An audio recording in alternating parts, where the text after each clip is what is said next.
দেখো, তোমার জন্য পাগলামি করা মিঠা। আজ বড্ড নীরব হয়ে গেছি।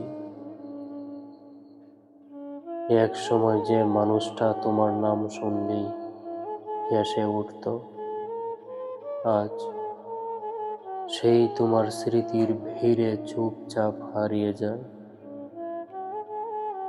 যে মানুষটা তোমার জন্য রাত জেগে স্বপ্ন গড়ত, তোমার একটা বার্তার আশায় ঘন্টার পর ঘন্টা অপেক্ষা করত,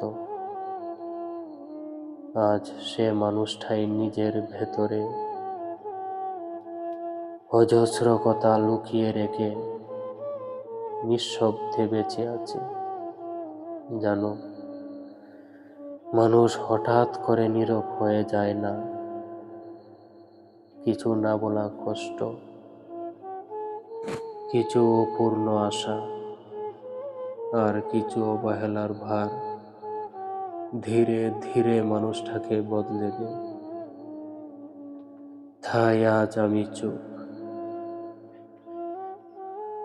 কথা বলতে ইচ্ছে করে না আর।